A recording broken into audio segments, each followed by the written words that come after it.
Hey there, and welcome to Dark Creaky TV. If you're new, hit that subscribe button for spine-tingling Reddit creepypasta stories that are perfect for a night of chilling thrills. Don't forget to share your thoughts in the comments below. Thanks for watching, and let's get into tonight's stories.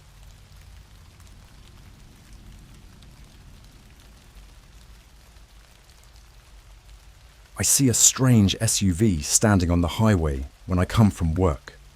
One night, I saw my dead father staring from the window. I'm not the kind of guy who scares easily. I work a regular 9 to 5 at a tech firm. Usually get home around 7 p.m, and my life's pretty uneventful. I've always been a skeptic about ghost stories, the paranormal, all that. But something happened recently that I can't shake off. It's been eating at me, and I don't know if I'm losing my mind or if something genuinely sinister is going on. About a month ago, I started noticing this SUV on my way home. At first, it was just a random car on the side of the highway. You know the type, one of those big, black, newer models with tinted windows. It was parked on the shoulder, right where the road curves, so I couldn't help but see it every time I drove by. I didn't think much of it at first. I figured it was someone having car trouble, or maybe a cop doing some speed checks. But then it was there again the next day, and the day after that. Every time, the SUV was parked in the exact same spot, always empty, with no signs of anyone around. It's weird, right? I mean, who leaves a car like that on the highway day after day? After about a week, I started getting a little uneasy. It's not like I'm some paranoid conspiracy nut, but something about the SUV just didn't sit right with me. I told myself it was just my imagination, that maybe someone was using it as a decoy to catch speeders or something. Still, I couldn't shake the feeling that something was off. One night, I decided to take a different route home, just to see if the SUV would still be there when I came back the next day. The detour added an extra 10 minutes to my drive, but at least I'd get some peace of mind, right? Wrong. The next day, the SUV was there again, right where it always was. This time though, something was different. The hood was slightly popped open, just enough that you could tell something was wrong. I slowed down as I passed, trying to get a better look. My heart was pounding in my chest, and I didn't even know why. That's when I noticed it. There was something sticking out from under the hood. It looked like a piece of cloth, dirty and frayed, like an old rag, or maybe even part of a shirt. I thought about pulling over, but something in my gut told me to keep driving. I don't know if it was fear or just common sense, but I didn't want to get involved in whatever was going on there. That night, I couldn't sleep. I kept seeing that piece of cloth in my mind, replaying the scene over and over. I even tried to convince myself that it was just an old rag someone had left in the engine while working on the car. But deep down, I knew that wasn't it. I didn't want to admit it, but I was starting to think that maybe, just maybe, there was something more to this than a broken down car. The next day, I decided to get a closer look. It was risky, I knew that, but my curiosity was eating away at me. As I approached the curve in the road where the SUV was parked, I slowed down to a crawl. My hands were sweating and my heart felt like it was about to leap out of my chest. But when I got there, the SUV was gone. The spot where it had been parked was empty, with no sign that it had ever been there at all. No tire marks, no debris, nothing. I should have felt relieved, but instead, I felt a chill run down my spine. Something wasn't right, and I knew it. I tried to shake it off, telling myself that I was just being paranoid, but the feeling wouldn't go away. That night, as I was getting ready for bed, I heard a noise outside my window. It was faint, like someone rustling through the bushes. I live on the second floor, so it wasn't like someone could just walk up to my window, but the sound was unmistakable. I crept over to the window, my heart pounding in my ears, and peeked through the blinds. At first, I didn't see anything, just the usual view of my quiet suburban street, the dim streetlights casting long shadows on the pavement. But then I saw it. A figure standing in the shadows, just out of the light's reach. It was tall, motionless, and it seemed to be staring right at me. I couldn't make out any details, but I knew somehow, that it was the same SUV I'd seen on the highway. I froze, my mind racing. What the hell was going on? Was someone following me, watching me? I wanted to call the cops, but what would I say? Hey, there's this car that keeps parking on the highway, and now I think it's outside my house. They'd laugh me off the phone. I backed away from the window, my heart pounding so loud I thought it might burst. When I finally mustered the courage to look again, the figure was gone. The street was empty and everything was quiet, too quiet. I didn't sleep at all that night. Every little noise made me jump, and I kept expecting to see that figure again, lurking outside my window. But the night passed without any more incidents, and by morning, I was starting to convince myself that it had all been in my head. But then the next day came, and everything changed. I dragged myself through the workday, my mind a foggy mess. Every time my phone buzzed, or someone called my name, I jumped like a startled rabbit. I couldn't shake the feeling that I was being watched. It was like an itch I couldn't scratch, a tension that sat heavy on my shoulders. By the time I got in my car to head home, the sun was already dipping below the horizon, painting the sky in shades of orange and purple. Normally, I'd appreciate the view, but all I could think about was that damn SUV. The spot where it had been parked was about 20 minutes from the office, and I couldn't decide if I wanted to see it there again, or if I hoped it was gone for good. As I drove, my eyes kept flicking to the rearview mirror, half expecting to see headlights tailing me. But the road was eerily empty, and the further I drove, the darker the sky grew. I turned the radio on, hoping some background noise would drown out the anxious thoughts swirling in my head. But even that didn't help. The usual chatter of the talk show hosts grated on my nerves, so I switched to music. The first song that came on was an old one, something my dad used to listen to. Hearing it made my chest tighten. My dad had passed away a couple of years ago, suddenly, without warning. 1 minute he was fine, and the next he was gone. I hadn't thought about him much lately, trying to keep my mind on other things. But now, with that song playing, memories started flooding back. I could almost hear his voice, telling me to be careful, to trust my instincts. It was something he'd always said when I was growing up, but right now it felt more like a warning. The song ended and I switched the radio off. The silence that followed was thick and oppressive, only broken by the hum of the tyres on the asphalt. I was nearing the curve in the road where the SUV had been parked all those days, and my grip on the steering wheel tightened. The headlights of my car sliced through the darkness, illuminating the curve ahead. I slowed down, holding my breath as I rounded the bend. There it was, parked in the same spot as before. But this time, it wasn't empty. My heart skipped a beat. A figure was standing next to the SUV, silhouetted against the fading light. They were tall and still, almost unnaturally so, like a mannequin someone had left by the roadside. I couldn't make out any details, just the shape of a person, but I knew they were staring right at me. I should have kept driving. I should have floored it and gotten out of there as fast as possible, but I couldn't move. My foot hovered over the gas pedal, my hands gripping the wheel so hard my knuckles turned white. I was frozen, trapped in a moment that seemed to stretch on forever. Then, as if in slow motion, the figure started to move. It didn't walk towards me. It glided, almost like it wasn't touching the ground at all.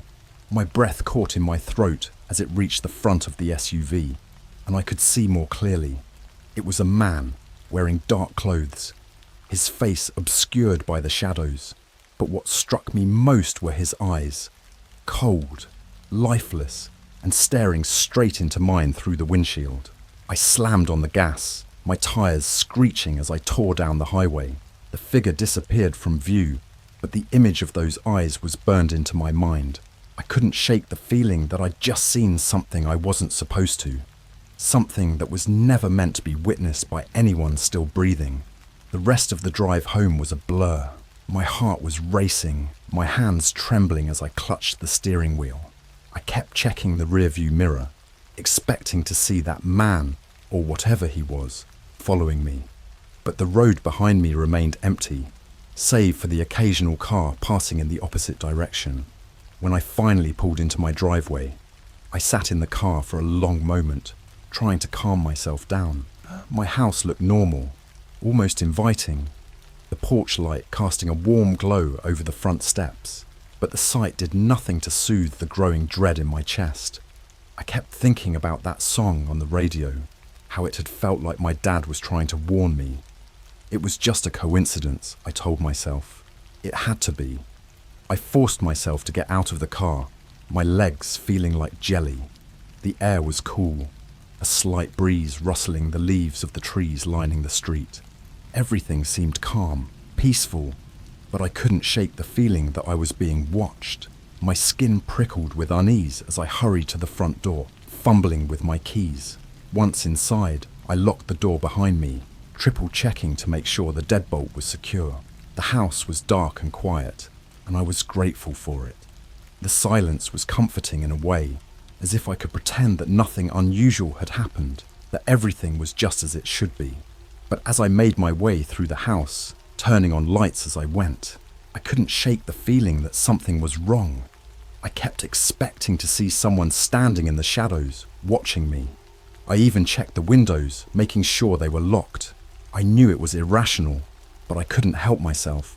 When I reached the bedroom, I closed the door behind me and leaned against it, taking deep, calming breaths. My mind was racing, replaying the events of the night over and over. What the hell had I seen? Who was that man? And why had he been watching me? I didn't have any answers, just a growing sense of unease that was starting to feel more like terror.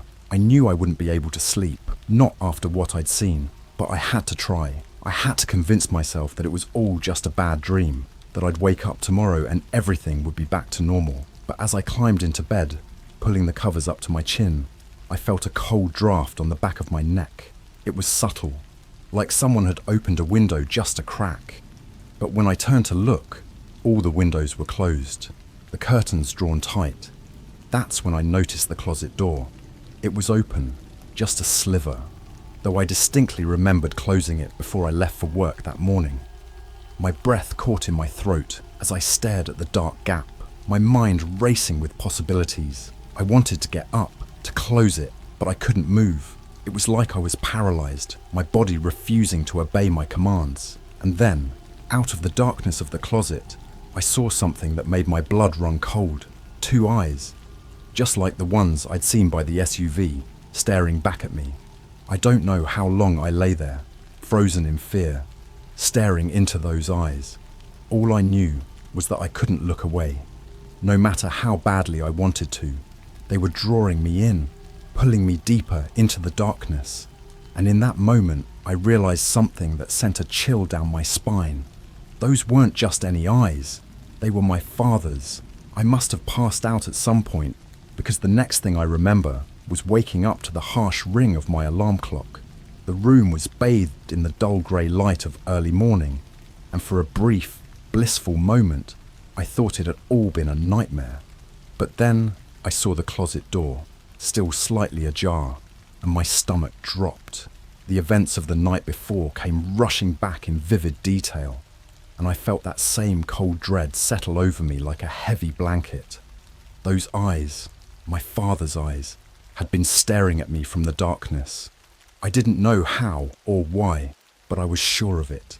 And yet, here I was, in the light of day, with nothing but my own fear and confusion to show for it. I spent most of the morning in a daze, going through the motions of getting ready for work, but unable to focus on anything other than what had happened.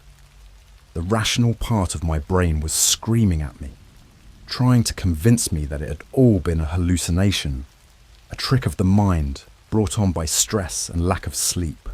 But another part of me, the part that had seen those eyes, knew better. I decided to take a sick day. There was no way I could focus on work after what I'd experienced, and I needed time to process everything, to figure out what the hell was going on. I called my boss, faked a cough, and told him I wouldn't be in. He didn't sound happy, but he let it slide. I didn't care. I had bigger things to worry about. Once I was off the phone, I sat on the edge of my bed, staring at the closet. The door was still open, just a crack, and I couldn't bring myself to close it. It felt like a gateway, a portal to something I didn't want to face, but I knew I couldn't avoid it forever. With a deep breath, I stood up and walked over to the closet. My hand shook as I reached for the handle, and I hesitated for a moment, fear gripping my chest. But I forced myself to push through it, yanking the door open in one swift motion. The closet was empty, just as it should be. Clothes hung neatly on their hangers, and a few boxes were stacked on the floor, untouched. There was no sign of anything out of the ordinary, no trace of the eyes that had been staring at me just hours before. But even though I couldn't see them, I knew they were still there, watching, waiting. I needed to get out of the house, to clear my head and try to make sense of everything. I threw on some clothes and grabbed my keys, practically running out the door. The air outside was cool and crisp, a stark contrast to the suffocating atmosphere inside. I breathed in deeply, trying to steady my nerves, but the unease lingered, a constant companion. I didn't have a destination in mind. I just drove, letting the familiar streets of my neighborhood blur past as I tried to shake off the growing sense of dread. But no matter how far I drove, I couldn't escape it. I kept seeing those eyes, feeling them on me, like a weight pressing down on my chest. Eventually, I found myself pulling into the parking lot of a small, run-down diner on the outskirts of town. It was the kind of place that hadn't seen a renovation in decades, with flickering neon signs and faded paint. Normally, I wouldn't have given it a second glance, but today it seemed like the perfect place to hide away, to lose myself in the mundane. The bell above the door jingled as I stepped inside, and the smell of stale coffee and greasy food hit me like a wave. The diner was almost empty, just a couple of truckers hunched over their plates at the counter, and an old woman in the corner booth nursing a cup of tea. I picked a seat near the back, as far from the others as possible, and ordered a coffee from the bored-looking waitress. As I waited for my coffee, I pulled out my phone and started scrolling aimlessly, trying to distract myself. But my mind kept drifting back to those eyes, to the feeling that something was terribly, terribly wrong. I felt like I was on the edge of a cliff, teetering over an abyss, and I had no idea how to pull myself back. The waitress brought my coffee, and I took a sip, wincing at the bitterness. I was about to set the cup down when I noticed something strange. The diner was playing music over the speakers, some oldie station that crackled with static, but there was something off about it. Beneath the music, I could hear voices, faint, distorted, like a distant radio signal cutting in and out.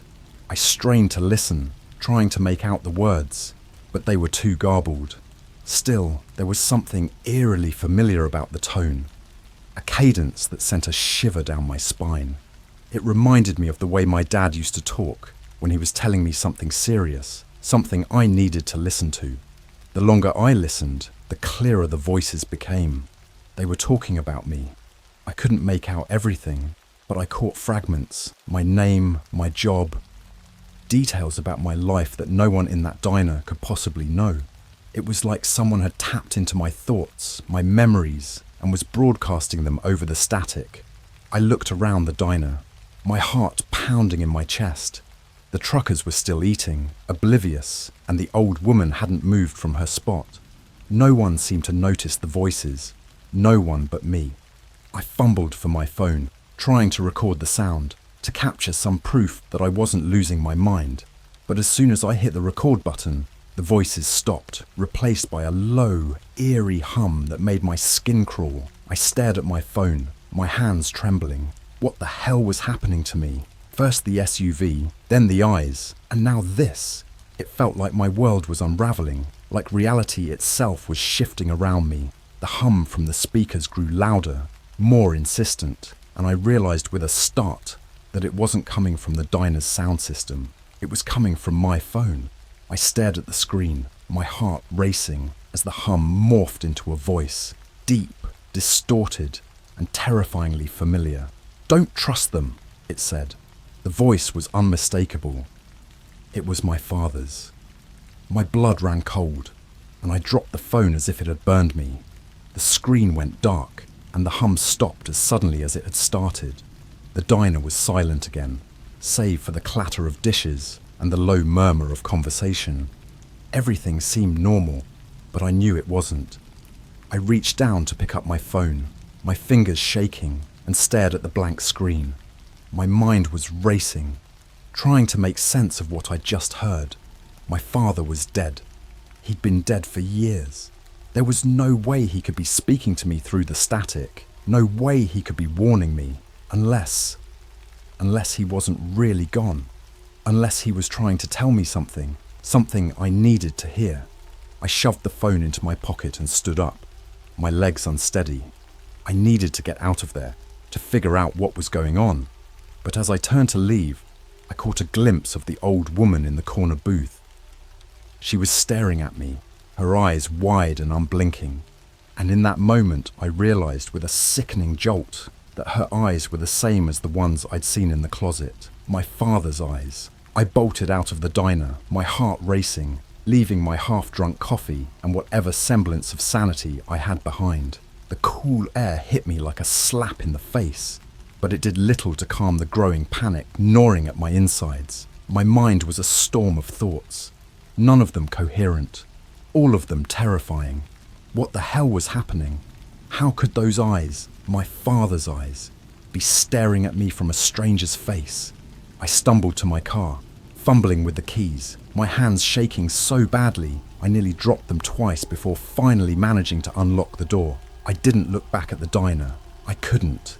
I knew if I saw that old woman again, if I saw those eyes, I might lose whatever grip I had left on reality. Once inside the car, I locked the doors and gripped the steering wheel, trying to steady my breathing. I needed to think, to make sense of what was happening, but my thoughts were a jumbled mess, tangled up in fear and confusion. My father's voice echoed in my mind, those words from the phone. Don't trust them. Who was them? The old woman? The man by the SUV? Or was it something more, something deeper and more sinister? I needed answers, but I had no idea where to find them. My first instinct was to go home, to lock myself inside and hope that whatever was happening would stop. But a deeper, more primal part of me knew that wouldn't work. Whatever this was, it had already invaded my home. It had been in my closet, in my mind, in my phone. There was nowhere to hide from it. I needed help, but who could I turn to? My friends would think I'd lost it. And the police, what would I even tell them? That my dead father was haunting me, that I was being stalked by a phantom SUV and strange voices in the static. I started the car. The engine's hum, a small comfort in the overwhelming silence. I didn't have a plan, but I couldn't just sit there. My hands moved on their own, guiding me out of the parking lot and back onto the road.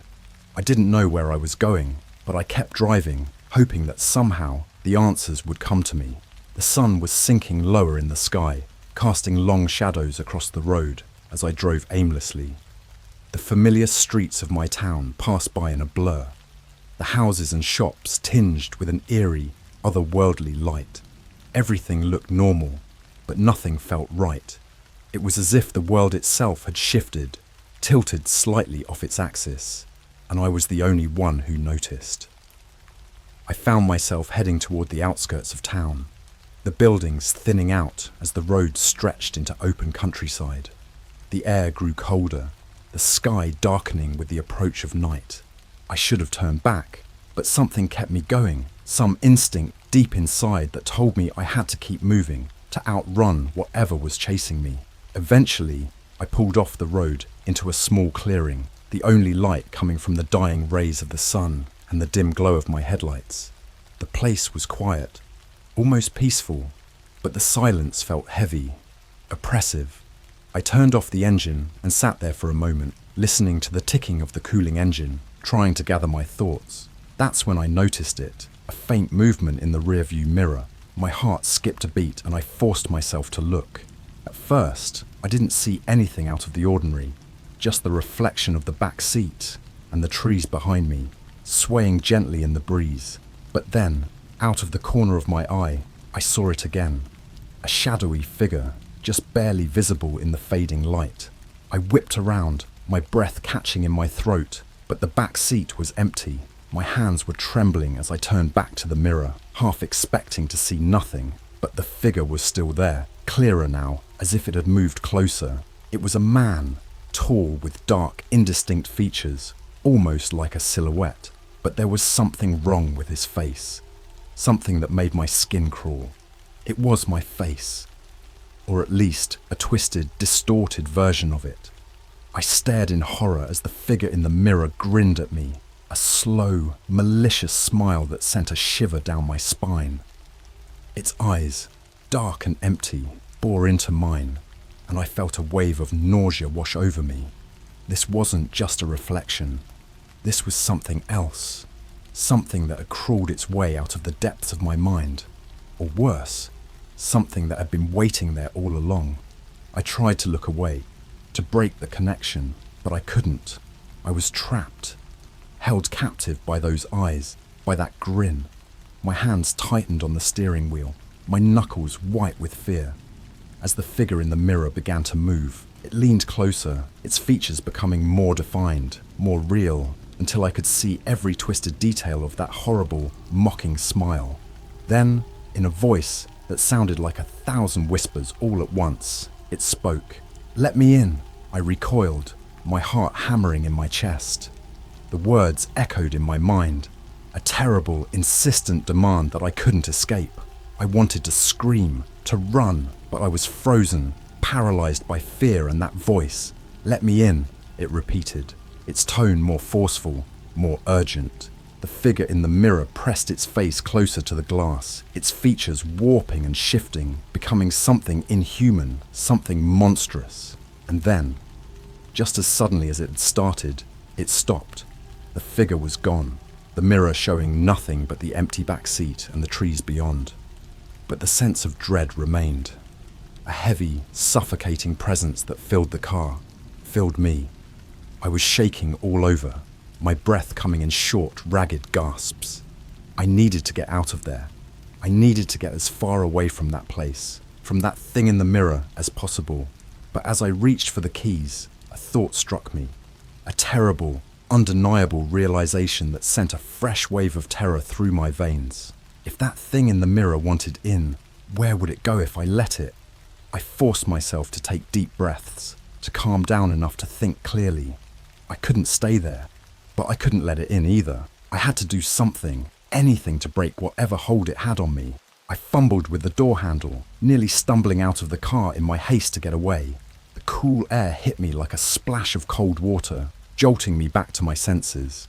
I turned to look at the car, half expecting to see that figure staring back at me through the windows, but the interior was dark and empty. I backed away, my legs unsteady, my heart still racing. The clearing was silent, the trees casting long, eerie shadows in the twilight. I could hear my own breathing, harsh and ragged, as I tried to steady myself. But no matter how hard I tried, I couldn't shake the feeling that I was being watched. I knew I couldn't stay out there in the open, exposed and vulnerable. I had to keep moving, had to find a way to escape whatever was happening to me. But where could I go? Who could I turn to? My mind raced, trying to piece together the fragments of the nightmare that my life had become. The SUV, the voices in the diner, the reflection in the mirror. It was all connected somehow, but I didn't know how, and I didn't know why. And then, out of the corner of my eye, I saw it. A flicker of movement in the trees, just beyond the clearing. My heart leapt into my throat, and I turned to look, my breath catching in my chest. A figure was standing at the edge of the woods, tall and dark, its features obscured by the shadows. But I knew, instinctively, that it was the same figure I had seen in the mirror, the same figure that had been haunting me from the start. It didn't move, didn't make a sound. It just stood there, watching me, waiting. For what? I didn't know, but I knew one thing for certain. It wasn't going to stop. I stood frozen in the clearing, my eyes locked on the figure at the edge of the woods. The last light of day had faded, and the darkness was closing in around me, thick and suffocating. The figure remained still, a shadow among shadows, but I could feel its presence, an oppressive weight that pressed down on my chest, making it hard to breathe. My mind screamed at me to run, to get as far away as possible, but my legs wouldn't obey. I was trapped, held in place by fear and the awful realization that no matter where I went, this thing would follow. It had been with me all along, lurking in the background, waiting for the right moment to strike. And now it had me right where it wanted me. The figure took a step forward, its movement slow and deliberate, like it had all the time in the world. With each step it took, the air grew colder, the darkness deeper. My breath came out in short, visible puffs, and I could feel my heart pounding against my ribs, faster and faster, like a trapped animal trying to escape. But there was no escape. Not from this. As the figure drew closer, I could make out more details. Its face was still a twisted mockery of my own, but now there was something else. Something familiar and horrifying all at once. The closer it got, the more I recognized the features, the shape of the eyes, the curve of the mouth. It was my father, or at least it was wearing his face. The same face I'd seen in the closet, in the old woman at the diner, in the reflection in the mirror. But now, up close, I could see the truth. This wasn't my father. It was something else, something dark and malevolent, using his image as a mask, a disguise to lure me in. "Let me in," it whispered. Its voice like the rustling of dead leaves, dry and brittle. The sound sent a shiver down my spine, and I backed away, my feet stumbling over the uneven ground. "Who are you?" I finally managed to choke out, my voice barely more than a whisper. I didn't expect an answer, but the thing, my father, smiled. A cold, empty smile that never reached its eyes. "You know who I am," it said. And with those words, a flood of memories surged through me. Memories I had buried deep. Memories I didn't want to face. My father had always been a strong, silent man, a pillar of stability in my life. But there was another side to him, a side I rarely saw, and when I did, I tried to forget. He'd never been violent, never raised a hand to me, but there had been something in him, a darkness that simmered just below the surface. I'd seen it in his eyes once or twice, a cold, distant look that chilled me to my core. I'd always written it off as stress, fatigue, the weight of responsibility. But now, staring into those eyes again, I realized that darkness hadn't died with him. It had just been waiting, biding its time. The thing wearing my father's face took another step toward me, and I felt the ground give way beneath me, like the earth itself was pulling me down. I stumbled, catching myself at the last moment, but I couldn't take my eyes off it. "You let me in once before," it said, its voice softer now, almost gentle, "and I never really left." Those words hit me like a punch to the gut, and suddenly I understood. This thing, this darkness, had always been a part of me, a shadow lurking at the edges of my mind, feeding on my fears, my doubts, my regrets. And now, it had taken on a form I couldn't ignore, couldn't run from. But what did it want? Why now? Why after all these years? "Why?" I asked, my voice trembling. "Why are you doing this?" The thing tilted its head as if considering my question, and for a moment I saw a flicker of something in its eyes. Pity? Regret? Or maybe just hunger. "You've been running from me," it said, its voice low and dangerous. "Hiding from the truth. But you can't hide forever. You can't run from what you are." My breath caught in my throat. What I am. The words echoed in my mind. A cold, hard truth that I didn't want to face. This wasn't just about my father. This was about me, about the darkness that had been growing inside me for years. The part of myself I tried so hard to bury, to forget. And now it was here, standing before me, demanding to be acknowledged. "You can't escape me," it whispered, taking another step closer. "You never could. Let me in, and you'll never have to run again." I could feel its pull, a magnetic force drawing me in, promising release, peace, an end to the fear and confusion.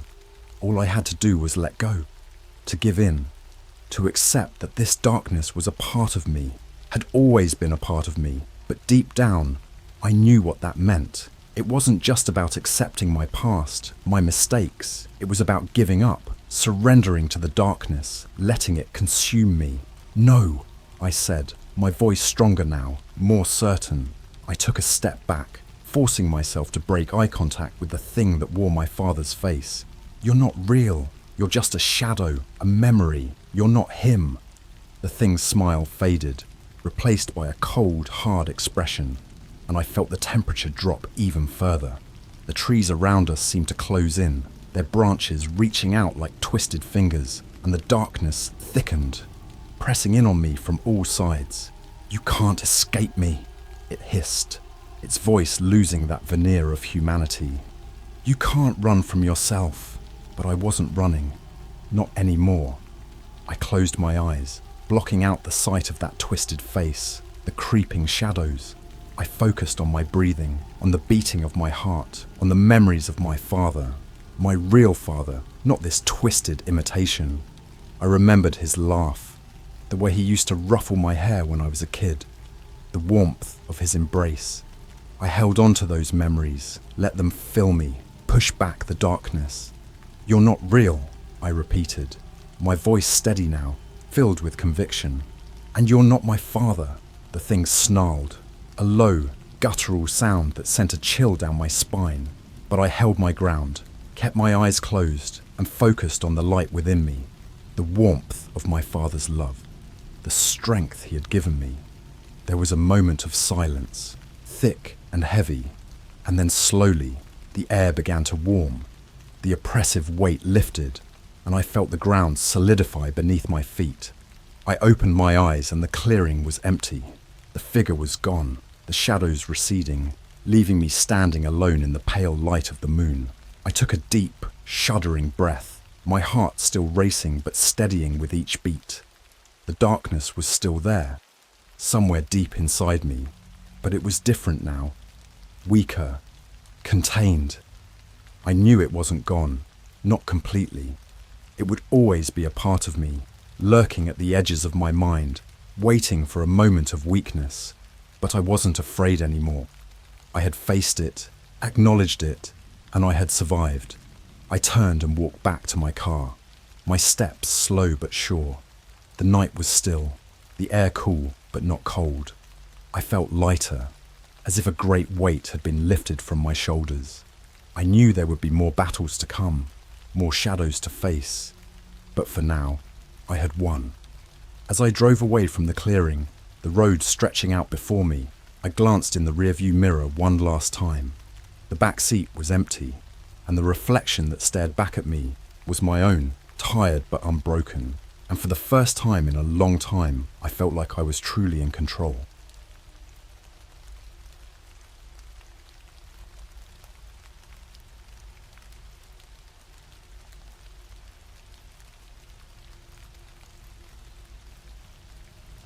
I cursed my Tinder date to fall in love with me with the Ouija board. I've always been the kind of guy who likes to think of himself as above things like Tinder. I mean, meeting people online feels weirdly disconnected, almost clinical, like you're shopping for people or something. But after a bad breakup and a couple of months of total loneliness, I figured, why not give it a shot? It's not like I had anything to lose. So I signed up, created a decent profile, and started swiping. At first, it was kind of fun, just mindlessly flicking through profiles like they were pages in a magazine. I wasn't taking it seriously. Most of the time, I'd swipe right just out of curiosity or boredom. That's when I came across her profile, Sophie. There was something about her that just grabbed my attention. She wasn't overly done up, didn't have those cliché travel photos or annoying dog filter selfies. Her profile was simple. Just a few candid shots and a bio that read, "Just looking for someone who can hold a conversation without using emojis." She was perfect. I swiped right, not really expecting a match because, come on, she seemed out of my league. But to my surprise, we matched almost immediately. I'll be honest, I felt a little thrill. I'd been having a rough time, and this felt like the universe was throwing me a bone. So I messaged her. We started talking. And it was easy, like we'd known each other for years. Our conversations weren't just surface level chit-chat either. We talked about everything, movies, books, philosophy, even paranormal stuff, which was one of my weird interests. After a couple of days of texting, Sophie suggested we meet up. I was excited but also nervous. It's one thing to talk to someone through a screen, but it's a whole different ballgame, meeting them in real life. But I agreed. We decided on a low-key coffee date, nothing too intense. The day came and I was a mess. I must have changed my outfit like 5 times before finally settling on something casual but decent. When I got to the cafe, Sophie was already there, sitting at a corner table with a cup of coffee in front of her. She looked even better in person, natural, confident, and way more beautiful than her pictures. Our conversation flowed just as easily as it had online. We talked for hours, and before I knew it, the sun had started to set. It was like time didn't exist when we were together. I knew it sounded cheesy, but it felt like there was some kind of connection between us.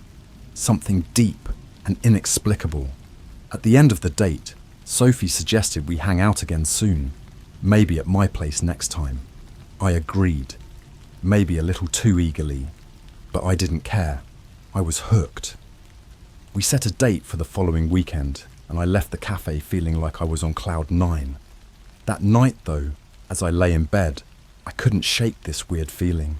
It was like a mixture of excitement and unease. There was something about Sophie that felt off, but I couldn't put my finger on it. I chalked it up to nerves and pushed the thought out of my mind. A few days later, I was cleaning up my apartment, getting it ready for our next date. I wanted everything to be perfect. That's when I came across something that I hadn't touched in years. An old Ouija board. It was tucked away in the back of my closet, covered in dust. I'd bought it as a joke with some college friends, but we'd never really used it. I pulled it out, wiped it clean, and for some reason, I felt compelled to use it. I didn't really believe in all that paranormal stuff, not really, but something about the upcoming date with Sophie made me feel like I needed something extra. I know it sounds ridiculous, but I couldn't help but wonder, what if I could use the board to make sure things worked out between us? I set the board down on my coffee table and lit a couple of candles, just for atmosphere. I wasn't taking it seriously, but there was this small, irrational part of me that thought, why not? I placed my fingers on the planchette and started asking dumb questions, like if I was going to win the lottery or if I'd ever get that promotion at work. Nothing happened, of course. The planchette didn't move. I was about to give up when I decided to ask one last question, just for kicks. Will Sophie fall in love with me? As soon as the words left my mouth, the planchette moved. Slowly, deliberately, it spelled out YES. I froze. For a second, I thought I might have subconsciously moved it myself, but the more I thought about it, the less that made sense. I hadn't pushed it. I was sure of that. And besides, I didn't believe in this stuff, did I? But there it was, clear as day. The board had answered my question. I laughed it off, trying to shake the weird feeling that had settled over me. It was just a game after all, nothing to worry about. But as I put the board away, I couldn't help but feel like I'd just done something wrong, something I couldn't undo. I shrugged it off. What was the worst that could happen? The week seemed to drag on forever, but eventually, the day of our second date arrived. I spent most of the day trying to keep myself busy, but I couldn't shake this nagging feeling in the pit of my stomach. It wasn't like your typical first date nerves. It was heavier, darker, like a storm cloud hovering just above my head. Sophie was set to arrive around 7 p.m. I made sure everything in my apartment was spotless. No dirty dishes, no laundry piled up in the corner, nothing out of place. I even lit a couple of candles, hoping to create a cozy, relaxed atmosphere. I wanted everything to be perfect, but underneath it all, I still couldn't shake the memory of that Ouija board. As the clock ticked closer to 7, I started to second guess myself. Maybe I shouldn't have messed with the board. It was stupid, I knew that. But the idea that I'd somehow manipulated fate, that I'd twisted something that shouldn't be twisted, kept gnawing at me. Still, I pushed the thought aside. What's done was done, right? At exactly 7 p.m, there was a knock on my door. I jumped a little, even though I'd been expecting it. Taking a deep breath, I opened the door to find Sophie standing there, smiling warmly, a bottle of wine in her hand. "Hey," she said, stepping inside. "Hope you don't mind. I brought something to drink." I smiled back, trying to hide my nerves. "Not at all. Come on in." We settled on the couch, wine glasses in hand, and started talking. It was just like before, easy, comfortable, like we were the only two people in the world. But there was something different this time. Sophie seemed more intense, more focused on me, almost like she was trying to read my thoughts. It wasn't just her attention that felt different, though. As we talked, I started noticing little things that, under normal circumstances, I might have overlooked. Her voice was just a bit softer, her laughter just a bit more melodic. Every time she looked at me, her eyes seemed to linger a little too long, like she was trying to peer into my soul. At first, I told myself I was imagining it. I built this up in my head, and now I was seeing things that weren't there. But the more we talked, the stronger the feeling grew. It was like Sophie had become a different person, someone who was too perfect, too attuned to my every word and movement. Halfway through the evening, Sophie excused herself to use the bathroom. As soon as she was out of the room, I felt a strange sense of relief, like a weight had been lifted off my chest. It was the first time I'd felt like I could breathe since she'd arrived. While she was gone, I absent-mindedly reached for my phone, which was lying on the coffee table next to the Ouija board, still tucked away in its box. As my fingers brushed against the box, a cold shiver ran down my spine. The room suddenly felt colder. The shadows in the corners of the room seemed to stretch and twist, like they were alive. I quickly pulled my hand away and stood up, trying to shake off the eerie feeling that was creeping over me. I told myself it was just nerves, just my mind playing tricks on me. But deep down, I knew there was more to it than that. Sophie returned from the bathroom, and I plastered a smile on my face, pretending like everything was fine. She didn't seem to notice anything was off, or if she did, she didn't mention it. We continued talking, but now there was this strange tension between us, something unspoken that neither of us could put into words. At some point, I glanced at the clock and realized it was nearly midnight. Time had slipped away from us again, but this time, instead of feeling enchanted, I felt uneasy. I suggested that maybe it was time to call it a night, but Sophie just smiled and said she wasn't ready to leave yet. "I'm having such a good time," she said, her voice almost hypnotic. "Aren't you?" I nodded, though every fibre of my being was screaming at me to end the night. But something about the way she looked at me, the way her eyes seemed to shimmer in the dim light, made it impossible for me to say no. So, we kept talking. The conversation grew deeper, darker. Sophie started asking questions about my past, about my fears, about things I'd never told anyone. And I found myself answering, unable to stop, like she'd somehow unlocked a part of me that I didn't even know existed. The more I revealed, the more intense Sophie became. Her eyes never left mine, and there was this strange energy in the air, like static before a thunderstorm.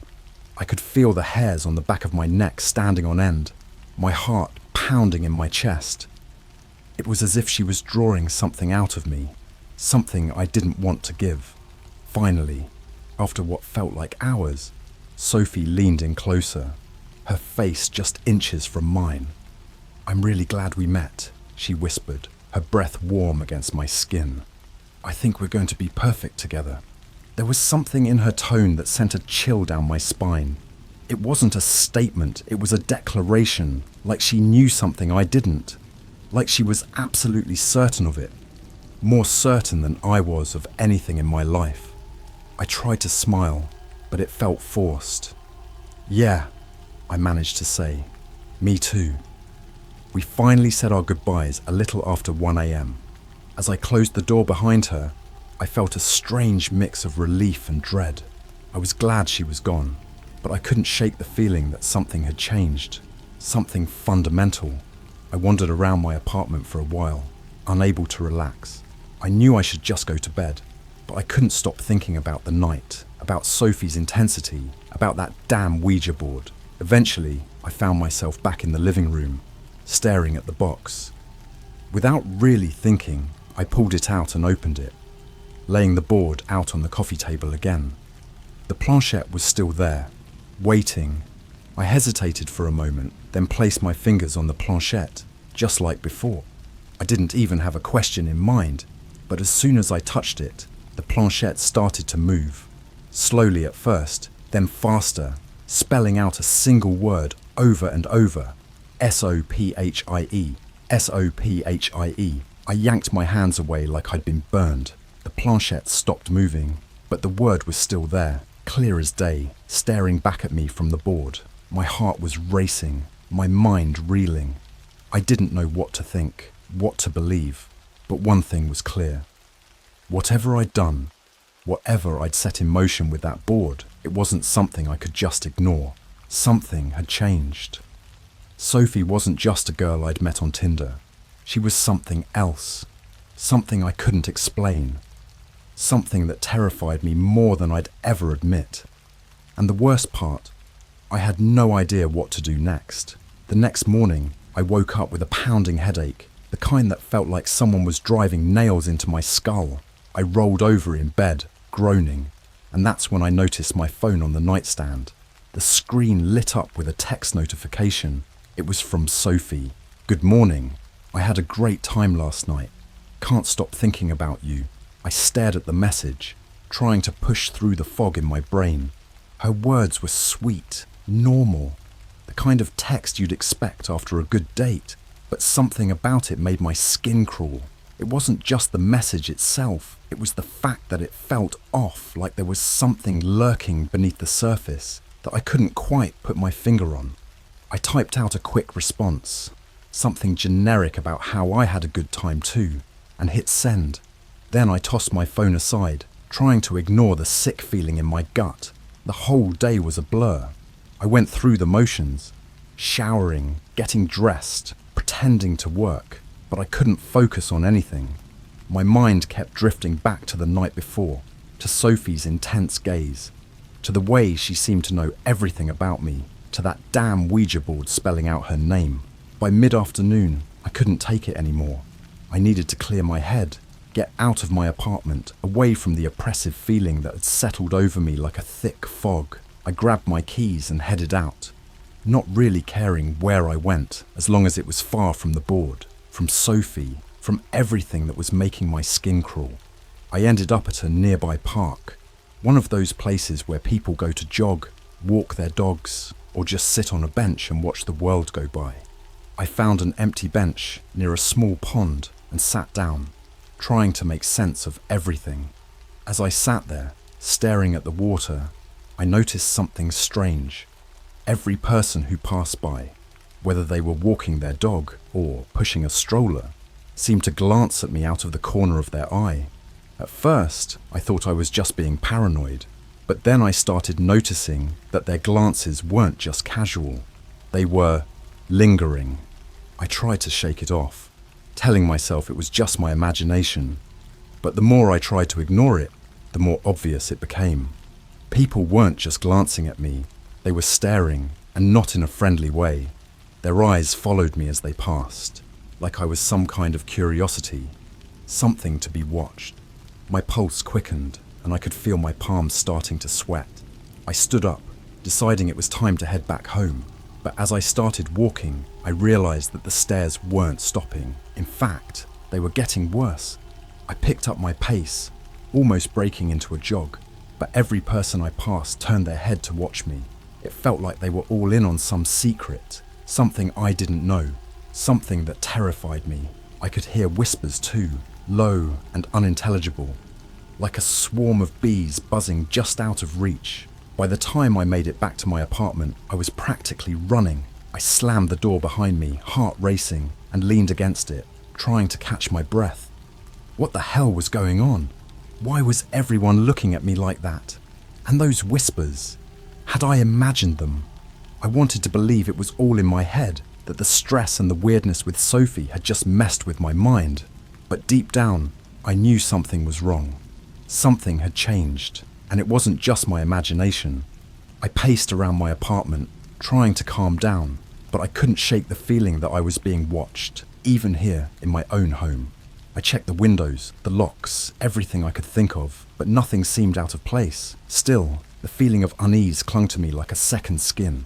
I tried distracting myself with TV, but every show seemed wrong, distorted, like the actors were speaking just a beat too slow or fast. The colours on the screen looked muted, almost grey, and the sound felt off, like it was coming from underwater. I switched the TV off, deciding silence was better than the distorted noise. Then, as if on cue, my phone buzzed. I picked it up, dreading what I might see, and sure enough, it was another text from Sophie. "Miss you already. Can I come over?" I stared at the message, my heart pounding in my chest. I wanted to say no, to make some excuse, but something stopped me. It was like my hands weren't my own as I typed out a response and hit send. "Sure, come over." As soon as I sent it, I felt a wave of regret wash over me. What was I doing? I didn't want to see Sophie, not after everything that had happened. But now it was too late. She was on her way. I tried to get a grip, telling myself I was overreacting, that I was letting my imagination get the best of me. But deep down, I knew it wasn't just that. Something was seriously wrong. And I couldn't shake the feeling that it all started with that damn Ouija board. About half an hour later, there was a knock on my door. I hesitated, every instinct in my body screaming at me not to open it. But I forced myself to move, to walk to the door and open it. Sophie stood there, smiling that same warm smile from the night before. But now, instead of feeling comforted by it, I felt a deep sense of dread. "Hey," she said, stepping inside without waiting for an invitation. "You look like you've seen a ghost." I tried to smile, but it came out more like a grimace. "Yeah, just rough day." She didn't seem to notice my discomfort, or if she did, she ignored it. Sophie walked over to the couch and sat down, patting the spot next to her. "Come sit with me," she said, her voice soft, almost too soft. I wanted to refuse, but my body moved on its own, like I was being pulled by some invisible force. I sat down next to her, and as soon as I did, she leaned in close, too close. Her breath was warm against my neck, and I could feel her heartbeat, steady and calm, completely at odds with the frantic pace of my own. She started talking, asking me about my day, about work, about things that seemed so trivial given the circumstances. But I couldn't focus on what she was saying. All I could think about was how wrong everything felt, how out of control my life had suddenly become. Then, without warning, Sophie placed her hand on my chest, right over my heart. Her touch was ice cold, and I couldn't suppress the shiver that ran through me. "You're tense," she said, her voice barely above a whisper. "You need to relax." But her words didn't soothe me. If anything, they made me even more anxious. I tried to pull away, but her hand stayed firmly in place, like it was glued to my chest. "I'm fine," I muttered, trying to sound convincing, but even I could hear the tremor in my voice. Sophie didn't respond. She just stared at me, her eyes boring into mine, like she was searching for something. And then, in a voice so soft it was almost inaudible, she said, "You don't need to worry anymore. I'm here now." The words sent a jolt of fear through me, and I finally managed to pull away, standing up so quickly that I nearly tripped over the coffee table. Sophie just watched me, her expression unreadable. I needed to get out, to get away from her, from this whole situation. But as I moved toward the door, Sophie stood up and blocked my path. "Where are you going?" she asked, her voice still calm, but there was something behind it, something that sent chills down my spine. "I just need some air," I stammered. Sophie smiled again, but this time it didn't reach her eyes. "You don't need air. You need me." Her words hit me like a ton of bricks, and for the first time, I realized just how deep I was in. This wasn't just some weird date gone wrong. This was something else, something dark and twisted that I couldn't escape from. I needed to figure out what was happening, what I'd done by messing with that Ouija board. But one thing was clear. I was in way over my head, and the more I tried to fight it, the deeper I was sinking into whatever nightmare I'd unleashed. I don't know how I managed to convince Sophie to leave that night, but eventually, I did. Like they were mocking me. How could she know? How could she possibly know what I'd just done? Before I could respond, another text came through. "I'm coming over." Panic set in. I couldn't let her in. Not again. I couldn't let this thing, whatever it was, get any closer to me.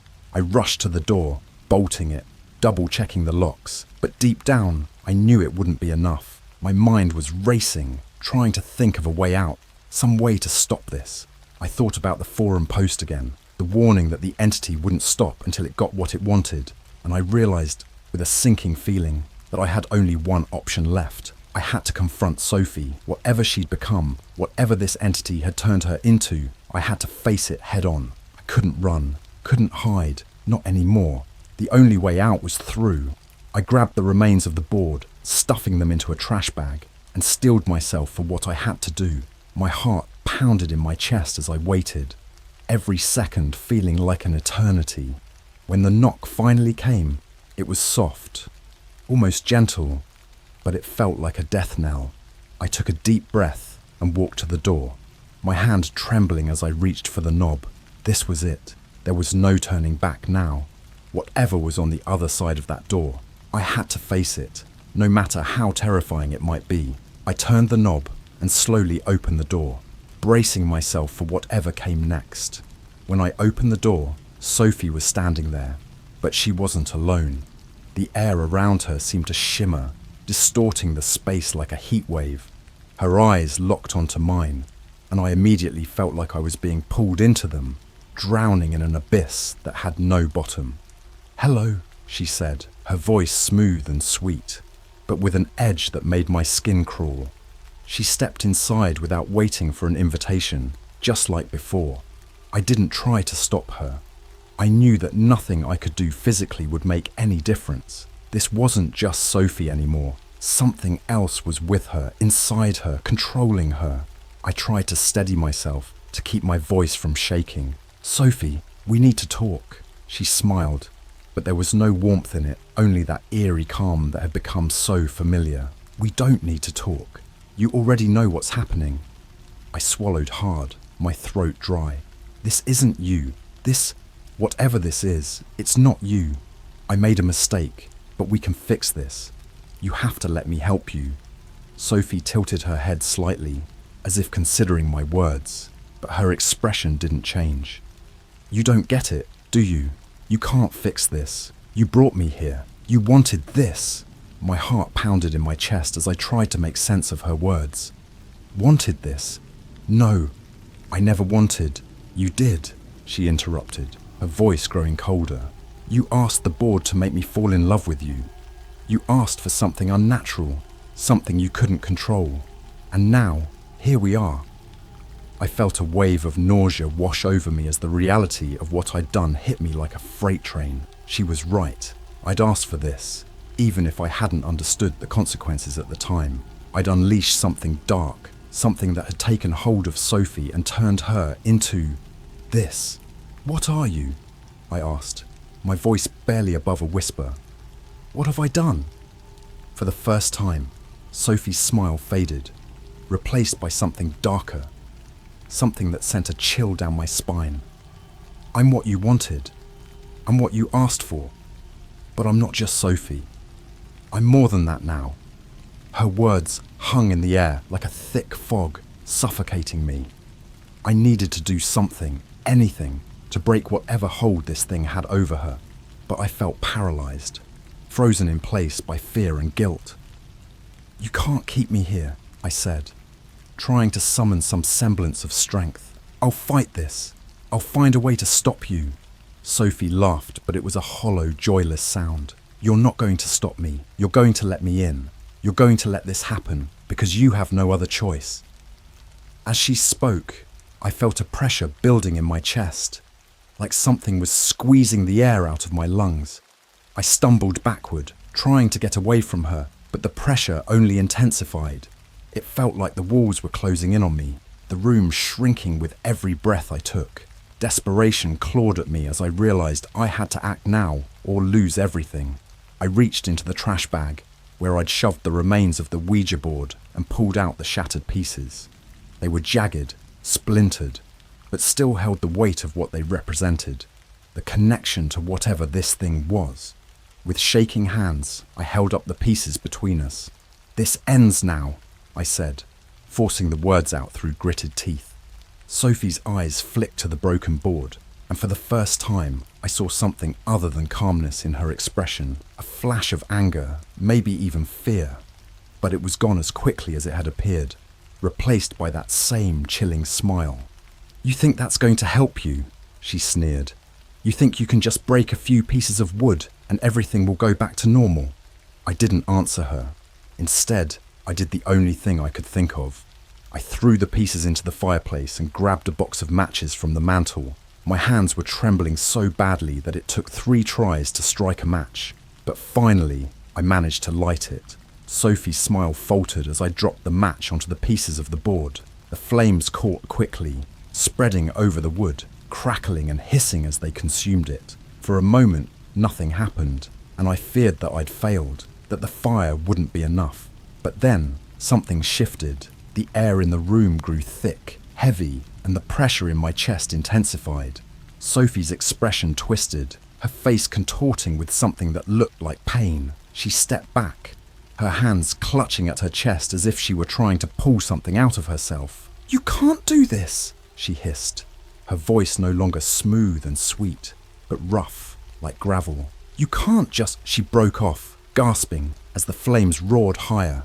The shimmering distortion around her grew more pronounced, warping her image until I could barely recognize her. It was like the air itself was bending, trying to contain whatever was inside her. I watched, horrified, but unable to look away, as Sophie's body convulsed, her hands clawing at her throat as if she were choking on something. The room filled with a low, droning sound, like a swarm of bees or a distant wail, growing louder with every passing second. And then, just as suddenly as it had started, it stopped. The fire in the fireplace sputtered out, leaving nothing but ashes, and the air in the room cleared, the pressure lifting like a weight off my chest. Sophie collapsed to the floor, limp and lifeless.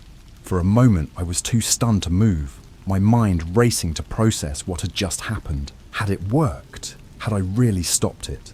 I approached her cautiously, my heart hammering in my chest. "Sophie," I whispered, afraid to raise my voice. I knelt down beside her, reaching out with trembling hands to check if she was breathing. To my immense relief, I felt a faint rise and fall in her chest. She was alive, but unconscious, her face pale and her body still. I let out a shaky breath, my whole body trembling with the aftermath of adrenaline. I didn't know what would happen next. I didn't know if Sophie would wake up and be herself again, or if she'd ever be the same. But I knew one thing for certain. I had to get her help, real help, and I had to get rid of that board's remains for good. As I gathered Sophie in my arms, ready to take her to the hospital, I couldn't shake the feeling that this wasn't over, that whatever I'd unleashed might still be out there, waiting, watching, biding its time. But for now, I had to focus on Sophie. I had to believe that somehow we'd made it through the worst of it. As I carried her out of the apartment, I glanced back one last time at the fireplace, at the ashes of the board that had started it all. The flames were gone, but the lingering smell of burnt wood and something else, something darker, filled the air. I turned away, closing the door behind us, and as I walked into the night, with Sophie in my arms and the weight of what I'd done pressing down on me, I couldn't help but wonder if some doors, once opened, could ever truly be closed.